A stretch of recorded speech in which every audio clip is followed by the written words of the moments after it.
ನಮ್ಮ ಜೊತೆಗೆ ಕಳೆದ 7 ದಿನಗಳಿಂದ ಅಪ್ಪನ ಬೇರೆ ಬೇರೆ ಸರ್ವಮೂಲ ಗ್ರಂಥದ ಒಳಗಿನ ವಿಸ್ತಾರ, ಅದರ ಆಯಾಮ, ವ್ಯಾಖ್ಯಾನ, ಆ ವಿಷಯಗಳ ಕುರಿತ ಅಪ್ಪನ ಜಿಜ್ಞಾಸೆ, ಅವರು ಮಾಡಿದ ಕೆಲಸ ಕಾರ್ಯಗಳು, ಅದರ ಒಳಗೆ ಅವರು ತೊಡಗಿಕೊಂಡ ಬಗೆಯನ್ನ, ತಾನು ಕಂಡ ಎಷ್ಟೋ ಸಂದರ್ಭಗಳನ್ನೆಲ್ಲ ನಮಗೆ ಬಹಳ ಮನದಟ್ಟು ಮಾಡಿ ಮುಟ್ಟಿಸಿದ ಶ್ರೀ ವಿಜಯ ಸಿಂಹಾಚಾರ್ಯರನ್ನ ನಮ್ಮ ಪ್ರತಿಷ್ಠಾನದ ಪರವಾಗಿ ಗೌರವವನ್ನ ಸಮರ್ಪಿಸಿ ಅವರಿಗೆ ಪೂಜ್ಯರು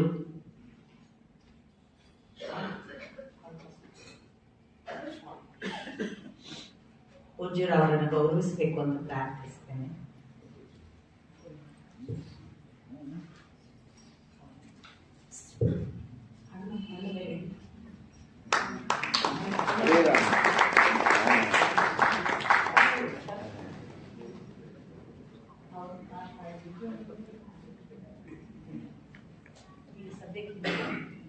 ಹಣ್ಣು ಇದೆ ನೋಡಿ, ಹಣ್ಣು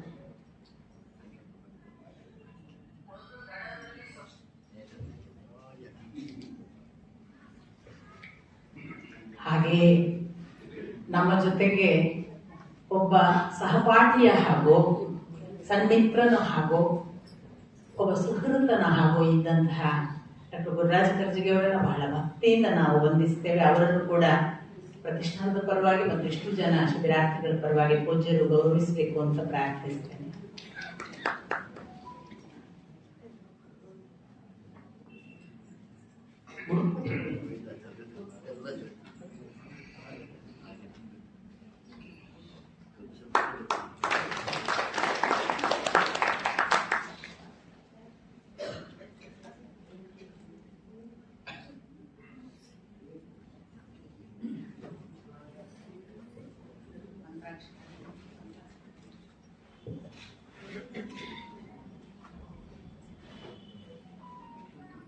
ನಮ್ಮ ಜೊತೆಗೆ ಶ್ರೀ ಮಲ್ಲೇಪುರಂ ಜಿ ವೆಂಕಟೇಶ್ ಅವರಿದ್ದಾರೆ. ಅವರು ವಾಸ್ತವಿಕ ನಮ್ಮವರೇ, ಆದರೆ ಈ ನೆಲದ ನೆನಪಿಗೆ ಅಂತ ಅವರಿಗೊಂದು ಗೌರವ ಕಾಣಿಕೆ ಅಷ್ಟೇ.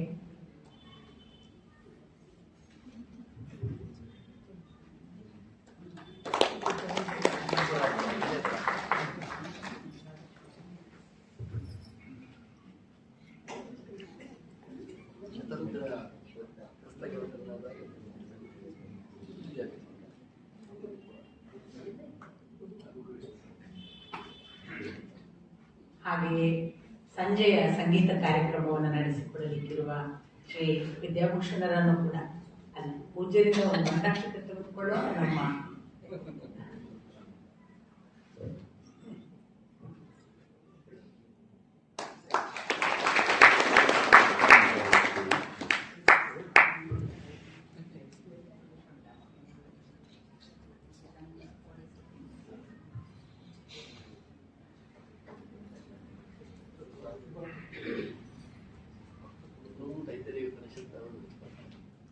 ಪರಮ ಪೂಜ್ಯರಿರುವವರಿಗೆ ನಾವು ಗೌರವ ಸಮರ್ಪಣೆಯನ್ನು ಮಾಡುವ ಹೊತ್ತು ಶ್ರೀ ವಿದ್ಯಾಭೂಷಣರು ಪರಮ ಪೂಜ್ಯರಿರುವರನ್ನ ಗೌರವಿಸಬೇಕು ಪ್ರತಿಷ್ಠಾನದ ಪರವಾಗಿ ಅಂತ ಪ್ರಾರ್ಥಿಸ್ತೇನೆ. ಮೊದಲಿಗೆ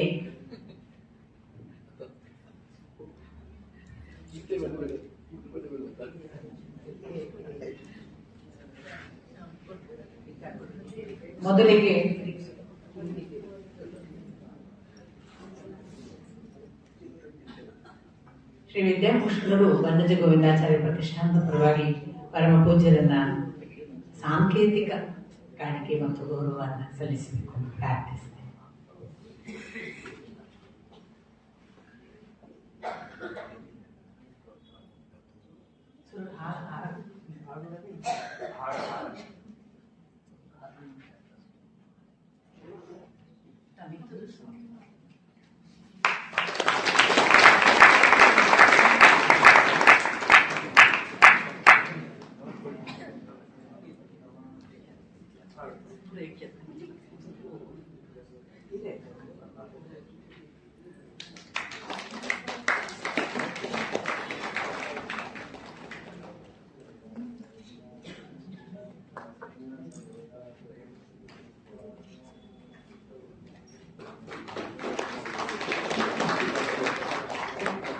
ಹಾಗೆಯೇ ಶ್ರೀ ಶ್ರೀ ವಿದ್ಯಾ ರಾಜೇಶ್ವರ ತೀರ್ಥ ಶ್ರೀ ಸ್ವಾಮಿಗಳು ಕಿರಿಯಪಟ್ಟ ಅವರನ್ನು ಕೂಡ ವಿದ್ಯಾಭೂಷಣರು ಗೌರವಿಸಬೇಕು ಅಂತ ಪ್ರಾರ್ಥಿಸ್ತೇನೆ.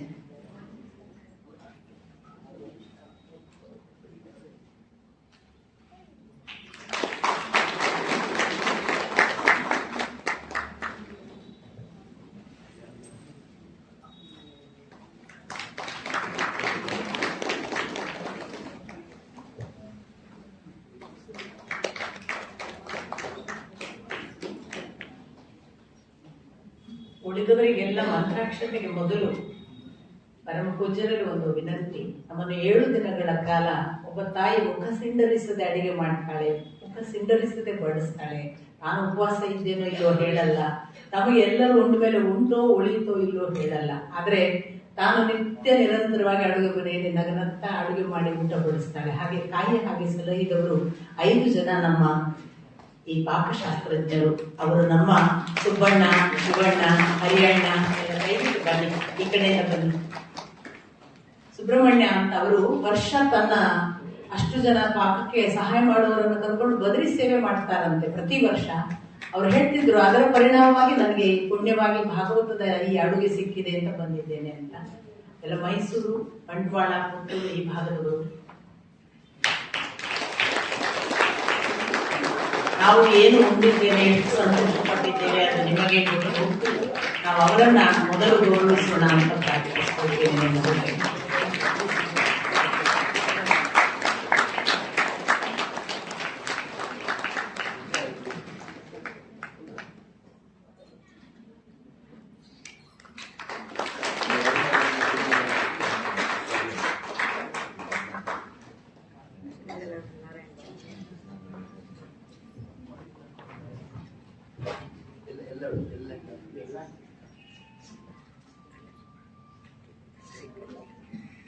ಅಂಚನೆ ಸುಬ್ಬಣ್ಣ ಅಂಚನೆ ಏನು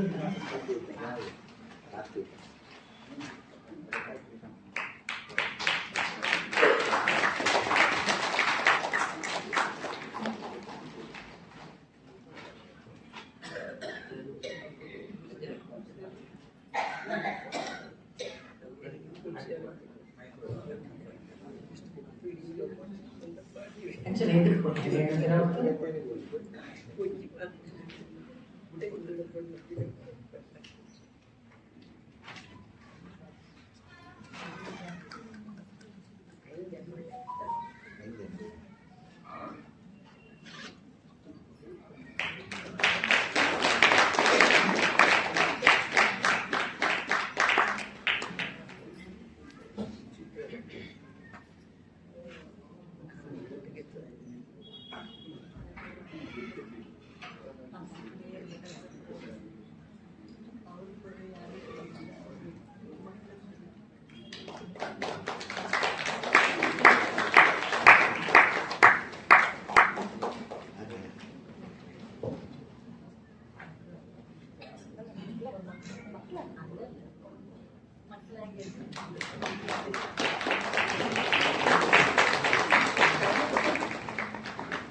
ತಾಯಿ ತಾನು ಕಾಣದೆ ತಂದೆಯನ್ನು ಮುಂದಕ್ಕೆ ಕಳಿಸ್ತಾಳೆ.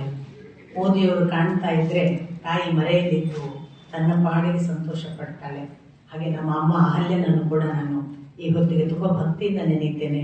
ಯಾಕೆಂದ್ರೆ ಅಮ್ಮ ಹಾಗೊಂದು ಸಂಸಾರದ ಭಾರ ಹೊತ್ತು ಸಂಪೂರ್ಣ ಮನೆಯ ವಿಚಾರವನ್ನೇ ಅಪ್ಪ ಮರೆತು ಬಿಡುವುದಕ್ಕೆ ಕಾರಣಗಳಾಗದೇ ಇದ್ದಿದ್ರೆ ನಮಗೆ ಅಪ್ಪ ಇಷ್ಟು ಮಂದಿಗೆ ಅಪ್ಪನಾಗಿ ಹುಟ್ಟುತ್ತಿರ್ಲಿಲ್ವೋ ಏನೋ ಅಥವಾ ಬೆಳೀತಿರ್ಲಿಲ್ವೇನೋ ಅನಿಸುತ್ತೆ. ಯಾಕಂದ್ರೆ ನಾವು 6 ಜನ ಮಕ್ಕಳನ್ನ ಅಮ್ಮ ನಮ್ಗೆ ಗೊತ್ತು, ರಾತ್ರಿ ಅಪ್ಪ ಎಲ್ಲೋ ಉಪನ್ಯಾಸಕ್ಕೆ ಹೋದ್ರೆ ಕೆಲವೊಮ್ಮೆ 3 ದಿನದ ನಂತರ ಬರ್ತಿದ್ರು. ನಮ್ಮ 2 ಮನೆ ಗಂಡು ಮಕ್ಕಳನ್ನು ಬಿಟ್ರೆ 4 ಜನ ಹೆಣ್ಣು ಮಕ್ಕಳು, ನಾವು ಅಮ್ಮ ಮಾತ್ರ. ಅವ್ರ ಹುಡುಗರು ಎಷ್ಟೊತ್ತಿಗೆ ಬರ್ತಿದ್ರು ಏನೋ ಗೊತ್ತಿರ್ಲಿಲ್ಲ ನಮ್ಗೆ.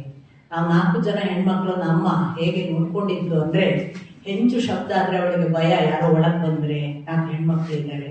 ಅವಾಗ ನಾನು ಗಂಡು ಧ್ವನಿಯಲ್ಲಿ ಮಾತಾಡ್ಲಿಕ್ಕೆ ಯಾರವರು ಅಂತ ಇಂಥದನ್ನೆಲ್ಲ ಮಾಡಿ ನಮ್ಮ ದಿನಗಳನ್ನ ಅಮ್ಮ ಕಳೆದಿದ್ದಾಳೆ. ಅಪ್ಪನನ್ನ ಹಾಗೆ ಲೋಕ ಬೆಳಗಲಿಕ್ಕೆ ಸೂರ್ಯನಾಗಿ ಬಿಟ್ಟಾಗ ಕುಂತಿಯಾಗಿ ಭಕ್ತಿಯಿಂದ ಬೆಳೆಸುವ ಒಂದು ಶಕ್ತಿಯನ್ನ ನಮ್ಮಮ್ಮ ಅಹಲ್ಯ ಕೊಟ್ಟಿದ್ದಾಳೆ. ಅಹಲ್ಯ ಶಬ್ದದ ಅರ್ಥವನ್ನ ವಿಜಯಸಿಂಹಾಚಾರ್ಯರು ಹೇಳಿದ್ದಾರೆ, ನೀವು ಕೇಳಿದ್ದೀರಿ. ಎಂಥ ಭಕ್ತಿಯಿಂದ ಅಮ್ಮ ಆ ಎಲ್ಲ ಉಪನ್ಯಾಸಗಳನ್ನ ನಡೆಯಲಿಕ್ಕೆ ಬಿಟ್ಟಿದ್ಲು ಅನ್ನೋದನ್ನು ಒಂದು ದಿನ ವಿದ್ಯಾಭೂಷಣರು ಹೇಳ್ತಿದ್ರು. ವಿದ್ಯಾಭೂಷಣರ ಮನೆಯಲ್ಲಿ ಒತ್ತಾಯ ಮಾಡಿ ಅಮ್ಮನನ್ನ ಕರೆಸಿದ್ರಂತೆ ಒಂದು ಸಭೆಗೆ, ಸನ್ಮಾನ ಕೊಡು ನೀವು ಬರೋಡಿ ಅಂತ. ಹಾಗೆ ಅಪ್ಪನ ಜೊತೆಗೆ ಅಮ್ಮ ಬಂದಿದ್ಲು. ಆಗ ಅಪ್ಪ ಅಮ್ಮ ಮುಂದೆ ಕೂತು ಆ ಬಳಿಕ ಅಪ್ಪ ವೇದಿಕೆಗೆ ಬಂದು ಉಪನ್ಯಾಸ ಮಾಡಿದ್ರು. ಅಮ್ಮ ಅಲ್ಲಿ ಕೂತಿದ್ಲಂತೆ. ನನಗೆ ವಿದ್ಯಾಭೂಷಣರೇ ಹೇಳಿ ಗೊತ್ತು. ಎಲ್ಲ ಮುಗಿದ ಮೇಲೆ ವಿದ್ಯಾಭೂಷಣರು ಹೋಗಿ ಅಮ್ಮನನ್ನ ಕೇಳಿದ್ರಂತೆ, ಹೇಗಾಯ್ತು, ನೀವು ಇವತ್ತು ಆಚಾರ್ಯರ ಭಾಷಣ ಕೇಳಿದ್ರಲ್ಲ, ಏನ್ ಅನ್ನಿಸ್ತು ಅಂತ. ನಮ್ಮ ಅಮ್ಮ ಹೇಳಿದ್ರಂತೆ, ಈತು ಕೊಳ್ತು ಸುವರೆ ಸಿಕ್ಕಿರತ್ತ ಅಂತ, ನನಗೆ ಇಷ್ಟು ಹೊತ್ತು ನೋಡ್ಲಿಕ್ಕೆ ಸಿಕ್ಕಿದಳವಲ್ಲ ಅಂತ. ಹಾಗೆ ಇದ್ದಂಥ ನನ್ನ ತಾಯಿಯನ್ನ ಈ 90ರ ಅವಧಿಯಲ್ಲಿ ನಾನು ನೆನೀತಾ, ಅವಳಿಗೆ 85 ದಾಟುವ ಹೊತ್ತು, ಅಂಥ ಅಮ್ಮ ನಮಗೆ ಬೇರೆ ಬೇರೆ ಅರ್ಥದಲ್ಲಿ ತುಂಬಾ ಬಲಗಳನ್ನು ಕೊಟ್ಟಿದ್ದಾಳೆ. ಅವಳು ಒಂದೇ ಮಾತು ಹೇಳ್ತಿದ್ದದ್ದು, ಅವಳಿಗೆ ವೇದಾಂತ, ಈ ಯಾವ ಶಾಸ್ತ್ರ ಇದರ ಯಾವ ಪರಿಚಯ ಇರಲಿಲ್ಲ. ಆದ್ರೆ ಅವಳು ನಮಗೊಂದು ಮಾತು ಹೇಳ್ತಿದ್ಳು, ನೀವು ಅವರ ಪಕ್ಕ ಸಮಾನ ಕೂತ್ಕೊಳ್ಬೇಡಿ, ಯಾಕಂದ್ರೆ ಅವರು ದೇವರಿಗೆ ಸಮಾನ. ಅಷ್ಟು ಗೊತ್ತಿತ್ತು ಅವಳಿಗೆ ಉಳಿದದ್ದು ಗೊತ್ತಿರ್ಲಿಲ್ಲದಿದ್ರು ಅವರು ದೇವರಿಗೆ ಸಮಾನ, ಅವರ ಪಕ್ಕ ಯಾವತ್ತೂ ಸಮಾನಾಂತರವಾಗಿ ಕೂತ್ಕೊಳ್ಬೇಡಿ ಅಂತ ಚಿಕ್ಕಂದಿನಲ್ಲೇ ನಮಗೆ ಹೇಳ್ಕೊಟ್ಟಿದ್ದಾಳೆ. ಅಂತ ಅಮ್ಮನನ್ನು ಕೂಡ ನಾನು ನೆನೆದು ನಿಮಗೆಲ್ಲರಿಗೂ ಭಕ್ತಿಪೂರ್ವಕವಾದ ಪ್ರಣಾಮಗಳನ್ನು ಸಲ್ಲಿಸಿ ಪೂಜ್ಯರ ಮಂತ್ರಾಕ್ಷತೆಗೆ ನಾನು ಮಾಡಿಕೊಡ್ತೇನೆ.